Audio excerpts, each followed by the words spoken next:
अस्सलामुअलैकुम दोस्तों, मैं हूं असलम आलम और आप देख रहे हैं गल्फ़ एक्सपर्ट। क्या कतर में विज़िट वीज़ा इशू हो रहा है या नहीं?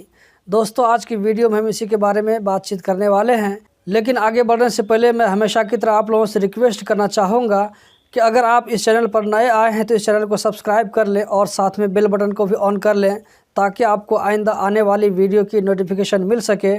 तो दोस्तों, हम बात स्टार्ट करते हैं कि कतर में विज़िट वीज़ा इशू हो रहा है या नहीं हो रहा है। तो इसका जवाब यह है कि कतर में विज़िट वीज़ा इशू हो रहा है, लेकिन पहले के मुकाबले में बहुत कम मिल रहा है। दोस्तों, आप इसको एग्जाम्पल से इस तरह समझ सकते हैं कि जैसे 2020 के शुरू में जब कोरोना आया था, तो कोरोना आने के पहले अगर मान लीजिए एक दिन में अगर 1000 वीज़ा इशू होता था, तो उसके मुकाबले में अभी सिर्फ 50 या 100 वीज़ा इशू हो रहा है। जी हाँ दोस्तों, अभी ऐसा ही हो रहा है।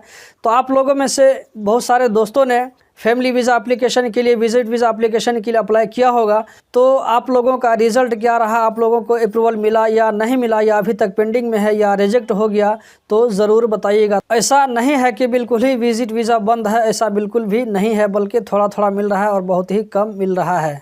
तो अगर आपका रिजेक्ट हो गया है या पेंडिंग में है तो परेशान होने की बात नहीं है। अगर रिजेक्ट हो गया तो दोबारा फिर से अप्लाई कर सकते हैं, या अगर पेंडिंग में है तो इंतज़ार कीजिए, कुछ न कुछ रिज़ल्ट इंशाल्लाह ज़रूर मिलेगा। अगर रिजेक्ट हो गया है तो दोबारा अप्लाई करने में कोई हर्ज नहीं है, कोई परेशानी की बात नहीं है। हर मुल्क का अपना अपना पॉलिसी होता है जो कि वक्त के हिसाब से अपडेट होता रहता है।